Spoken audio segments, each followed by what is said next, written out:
वालेकुम स्टूडेंट्स। आज हम देखेंगे एक्सरसाइज 6.5 का क्वेश्चन नंबर 1 जो find the value of the x y z from the following right angle triangles. तो ये चार राइट एंगल ट्रायंगल दिए हैं, इसमें हमने एक्स वाई जी की वैल्यू फाइंड करनी है। तो पहले क्वेश्चन की तरफ चलते हैं। पार्ट नंबर 1 में हमारे पास जो ट्रायंगल दी गई है उसमें हमें बेस बताई गई है जी y is equal to 4 centimetre. Base angle हमारे पास जो है वो 30 डिग्रीज का है। परपेंडिकुलर हमारे पास x है, हाइपोटेन्यूज z है। तो इसको हम सॉल्व करेंगे, x y और z की वैल्यू फाइंड करेंगे। तो y की वैल्यू तो पहले ही हमारे पास गिवन है 4 सेंटीमीटर। तो x की वैल्यू फाइंड करते हैं। तो x परपेंडिकुलर है, y बेस है, तो इसके लिए ट्रिग्नोमेट्रिक रेशियो का इस्तेमाल करेंगे। तो जो हमारे पास है perpendicular over base is equal to tan theta के, ठीक है जी। तो परपेंडिकुलर हमने फाइंड करना है, बेस हमारे पास 4 दी गई है, tan थीटा बेस एंगल हमारे पास 30 डिग्री है। तो इसको कैलकुलेट करते हैं। तो पहले हम x को इधर रख लेते हैं, 4 उधर जाएगा तो मल्टीप्लाई हो जाएगा जी, आएगा 4 tan 30 डिग्री। तो कर लेते हैं जी, पहले tan 30 निकालते हैं। ये आपके पास आएगा जी 1/√3। 4 को मल्टीप्लाई करेंगे तो x की वैल्यू आ जाएगी 4/√3, या इस तरह भी हो सकती है 4/√3। अगर मैं करूं तो ये आपके पास आ जाएगा जी 2.31 सेंटीमीटर के इक्वल। दोनों तरह से किसी भी तरह हम लिख सकते हैं। इसी के साथ चलते हैं जी z पे। तो z जो है वो हमारे पास हाइपोटेन्यूज है और बेस हमारे पास दी हुई है। तो बेस ओवर हाइपोटेन्यूज ये हमारे पास cos थीटा के इक्वल होता है। परपेंडिकुलर हमने फाइंड कर लिया, हम साइन से भी कर सकते हैं। तो z को उधर ले जाते हैं, इसको इधर ले आते हैं, तो z इक्वल हो जाएगा y ओवर cos थीटा के। y की वैल्यू 4 है, cos 30 डिग्री। तो इसको कैलकुलेट कर लेते हैं। तो 4 डिवाइडेड बाय cos 30 डिग्री, तो ये आपके पास इक्वल आ रहा है जी z इज इक्वल टू 8/√3। और अगर सिंप्लीफाई करके इसको लिखें तो ये आ जाएगा जी 4.61 सेंटीमीटर। तो इस तरह के सारे क्वेश्चन है, इंतहाई इजी क्वेश्चन है। तो दूसरे पार्ट की तरफ चलते हैं। दूसरे पार्ट में भी यही करना है, सिर्फ वैल्यूज चेंज है हमारे पास। तो पार्ट नंबर 2 हमारे पास जो दिया गया है वो है जी राइट एंगल ट्रायंगल जिसकी बेस x है, अब हमने फाइंड करनी है। परपेंडिकुलर y है √3 और z दिया गया और बेस एंगल है π/4। π/4 जो है 45 डिग्री के इक्वल होता है। π 180 डिग्री के इक्वल होता है, तो π/4 45 डिग्री के इक्वल होगा। तो इसमें y दिया हुआ है जी √3। अब y परपेंडिकुलर है, तो पहले बेस फाइंड कर लेते हैं। तो वही tan वाला perpendicular over base is equal to tan theta.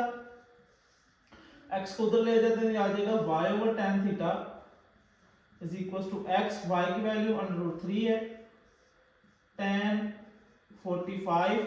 यहां पर हम लिख लेते हैं कि theta is equal to π/4 is equal to 45 degree.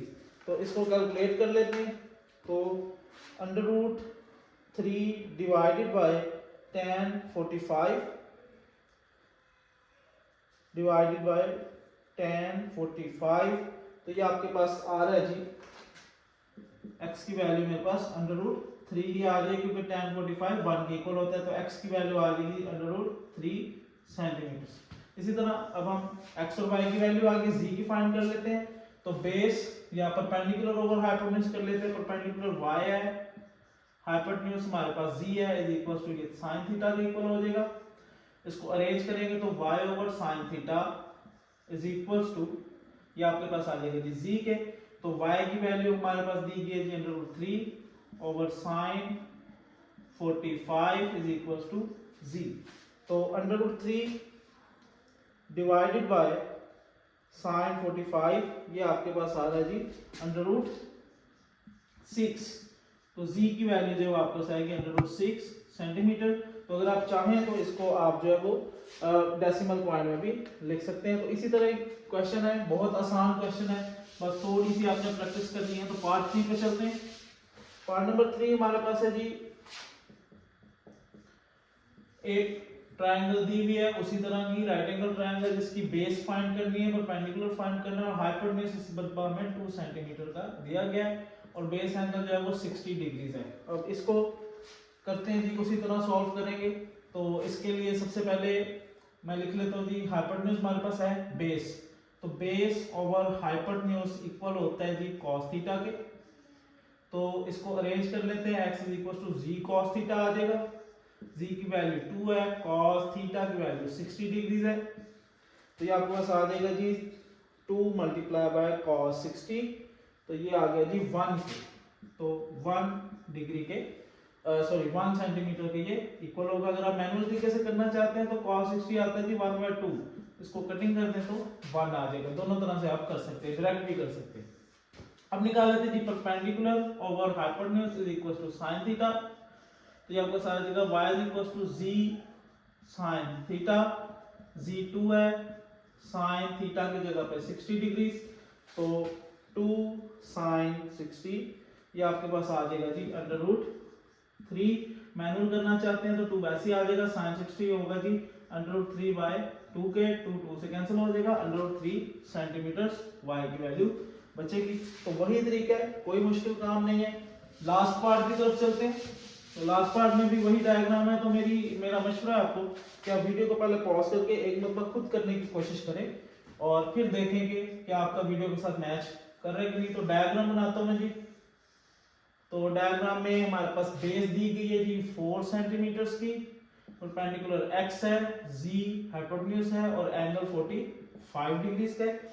तो इसको करने के लिए भी वही तरीका है, y की वैल्यू तो 4 सेंटीमीटर आ गई है, तो परपेंडिकुलर ओवर बेस हमारे पास आती है जी tan थीटा के, y उधर जाके मल्टीप्लाई हो जाएगा y tan theta, values put करते हैं, y4 है, tan 45 है, तो tan 45 तो 1 के इक्वल होता है, तो 4 मल्टीप्लाई tan 45 करेंगे तो आपके पास 4 ही आएगा, तो 4 सेंटीमीटर आ गया जी x भी।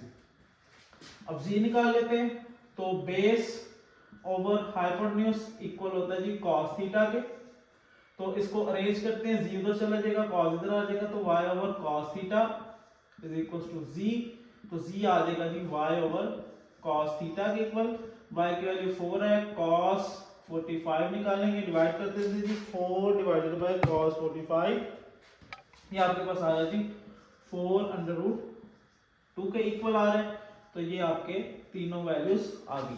तो इंतहाई इजी क्वेश्चन है, उम्मीद है आपको समझ लगी होगी। अगर आपकी फिर भी कोई कंफ्यूजन है वीडियो को दोबारा देखें, लेकिन उससे पहले ट्रिग्नोमेट्रिक रेशियोज को समझें। पिछली वीडियोस में मैंने बेहतरीन तरीके से समझाया हुआ है, उसको समझें, उनको अच्छी तरह याद करें, फिर इस वीडियो में आएँ और बार बार देखें, इसको आपको समझ लगेगी। फिर भी समझ नहीं लगती है तो आप कमेंट्स में लाजमी पूछें, आपको उसका जवाब मिलेगा। उसके साथ साथ वीडियो को लाइक करें, शेयर करें और चैनल को लाजमी सब्सक्राइब करें, ताकि नॉलेज आपके साथ साथ दूसरे लोगों को भी पहुंच सके और उनको भी फायदा हो। Thank you.